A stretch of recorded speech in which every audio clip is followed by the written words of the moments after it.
میں ایک گھر کے قریب سے گزر رہا تھا کہ اچانک مجھے گھر کے اندر سے ایک 10 سالہ بچے کے رونے کی آواز آئی۔ آواز میں اتنا درد تھا کہ مجھے مجبوراً گھر میں داخل ہو کر معلوم کرنا پڑا کہ یہ 10 سالہ بچہ کیوں رو رہا ہے۔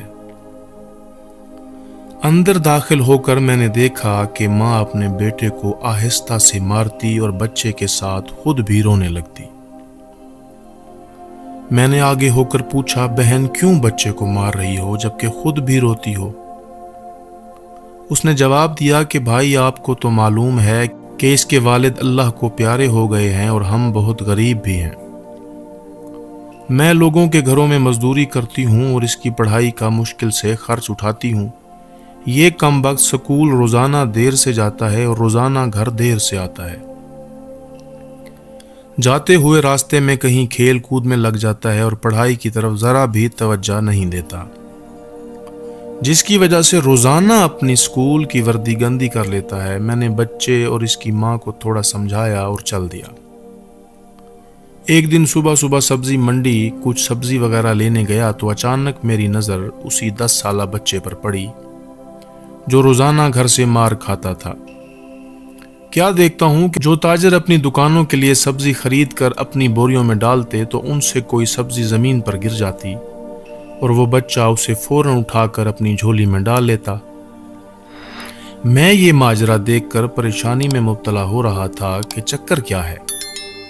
میں اس بچے کو چوری فالو کرنے لگا۔ جب اس کی جھولی سبزی سے بھر گئی تو وہ سڑک کے کنارے بیٹھ کر اونچی آوازیں لگا کر اسے بیچنے لگا۔ منہ پر مٹی، گندی وردی اور آنکھوں میں نمی کے ساتھ ایسا دکاندار زندگی میں پہلی بار دیکھ رہا تھا۔ دیکھتے دیکھتے اچانک ایک آدمی اپنی دکان سے اٹھا جس کی دکان کے سامنے اس بچے نے ننھی سی دکان لگائی تھی۔ اس شخص نے آتے ہی ایک زوردار پاؤں مار کر اس ننھی سی دکان کو ایک ہی جھٹکے میں ساری سڑک پر پھیلا دیا اور بازو سے پکڑ کر اس بچے کو بھی اٹھا کر دھکا دیا۔ ننھا دکاندار آنکھوں میں آنسو لیے دوبارہ اپنی سبزی کو اکٹھا کرنے لگا اور تھوڑی دیر بعد اپنی سبزی کسی دوسری دکان کے سامنے ڈرتے لگا لی۔ بھلا ہو اس شخص کا جس کی دکان کے سامنے اب اس نے اپنی ننھی دکان لگائی۔ اس شخص نے اس بچے کو کچھ نہیں کہا۔ تھوڑی سی سبزی تھی، جلدی ہی فروخت ہو گئی اور وہ بچہ اٹھا اور بازار میں ایک کپڑے والی دکان میں داخل ہوا اور دکاندار کو وہ پیسے دے کر دکان میں پڑا اپنا سکول بیگ اٹھایا اور بنا کچھ کہے سکول کی جانب چل دیا۔ میں بھی اس کے پیچھے چل رہا تھا۔ جب وہ بچہ سکول گیا تو 1 گھنٹہ دیر ہو چکی تھی، جس پر اس کے استاد نے ڈنڈے سے اسے خوب مارا۔ میں نے جلدی سے جا کر استاد کو منع کیا کہ یتیم بچہ ہے، اسے مت مارو۔ استاد فرمانے لگے کہ سر یہ روزانہ 1 گھنٹہ دیر سے آتا ہے، میں روزانہ اسے سزا دیتا ہوں کہ ڈر سے سکول ٹائم پر آئے اور کئی بار میں اس کے گھر بھی پیغام دے چکا ہوں۔ بچہ مار کھانے کے بعد کلاس میں بیٹھ کر پڑھنے لگا۔ میں نے اس کے استاد کا موبائل نمبر لیا اور گھر کی طرف چل دیا۔ گھر جا کر معلوم ہوا کہ میں جو سبزی لینے گیا تھا وہ تو بھول ہی گیا ہوں۔ حسب معمول بچے نے سکول سے گھر آ کر ماں سے ایک بار پھر مار کھائی ہوگی۔ ساری رات میرا سر چکراتا رہا۔ اگلے دن صبح کی نماز ادا کی اور فوراً بچے کے استاد کو کال کی کہ منڈی ٹائم پر ہر حالت میں منڈی پہنچے، جس پر مجھے مثبت جواب ملا۔ سورج نکلا اور بچے کا سکول جانے کا وقت ہوا اور بچہ گھر سے سیدھا منڈی ننھی دکان کا بندوبست کرنے نکل گیا۔ میں نے اس کے گھر جا کر اس کی والدہ کو کہا کہ بہن میرے ساتھ چلو، میں تمہیں بتاتا ہوں آپ کا بیٹا سکول کیوں دیر سے جاتا ہے۔ وہ فوراً میرے ساتھ یہ کہتے ہوئے چل پڑی کہ آج اس لڑکے کی میرے ہاتھوں خیر نہیں، چھوڑوں گی نہیں اسے آج۔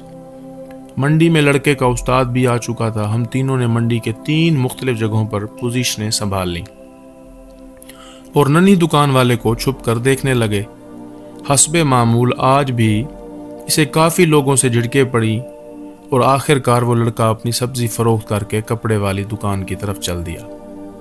اچانک میری نظر اس کی ماں پر پڑی تو کیا دیکھتا ہوں کہ بہت ہی درد بھری سسکیاں لے کر زاروں قطار رو رہی تھی اور میں نے فوراً اس کے استاد کی طرف دیکھا تو بہت شدت سے اس کے آنسو بہہ رہے تھے۔ دونوں کے رونے میں مجھے ایسا لگ رہا تھا جیسے انہوں نے کسی مظلوم پر بہت ظلم کیا ہو۔ اور آج ان کو اپنی غلطی کا احساس ہو رہا ہو۔ اس کی ماں روتے روتے گھر چلی گئی اور استاد بھی سسکیاں لیتے ہوئے اسکول چلا گیا۔ حسب معمول بچے نے دکاندار کو پیسے دیے اور آج اس کو دکاندار نے ایک لیڈی سوٹ دیتے ہوئے کہا کہ بیٹا آج سوٹ کے سارے پیسے پورے ہو گئے ہیں، اپنا سوٹ لے لو۔ بچے نے اس سوٹ کو پکڑ کر اسکول بیگ میں رکھا اور اسکول چلا گیا۔ آج بھی 1 گھنٹہ لیٹ تھا۔ وہ سیدھا استاد کے پاس گیا اور بیگ ڈیسک پر رکھ کر مار کھانے کے لیے پوزیشن سنبھال لی اور ہاتھ آگے بڑھا دیے کہ استاد ڈنڈے سے اس کو مار لے۔ استاد کرسی سے اٹھا اور فوراً بچے کو گلے لگا کر اس قدر زور سے رویا کہ میں بھی دیکھ کر اپنے آنسوؤں پر قابو نہ رکھ سکا۔ میں نے اپنے آپ کو سنبھالا اور آگے بڑھ کر استاد کو چپ کرایا اور بچے سے پوچھا کہ یہ جو بیگ میں سوٹ ہے وہ کس کے لیے ہے؟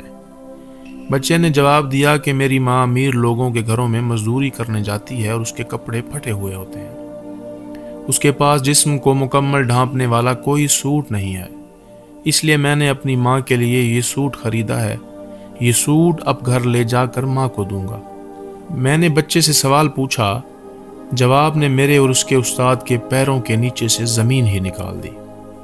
بچے نے جواب دیا، نہیں انکل جی، چھٹی کے بعد میں اسے درزی کو سلائی کے لیے دوں گا اور روزانہ تھوڑے تھوڑے پیسے جمع کر کے سلائی دوں گا۔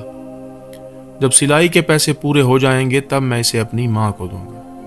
استاد اور میں یہ سوچ کر روتے جا رہے تھے کہ ابھی اس معصوم کو اور منڈی جانا پڑے گا، اور لوگوں سے دھکے کھانے پڑیں گے اور ننھی دکان لگانی پڑے گی۔ آخر کب تک غریبوں کے بچے ننھی دکانیں لگاتے رہیں گے؟ آخر کب تک ہم اپنے جیسے ہی انسانوں کو ان کے جائز حقوق کے بھی غاصب بنے رہیں گے اور ان کے حقوق کی تباہی لاتے رہیں گے؟ پتہ نہیں ہم کیسے مسلمان ہیں۔ اے خدا، تیری خدائی میں نہ جانے مجھے کتنے خداؤں سے واسطہ پڑا۔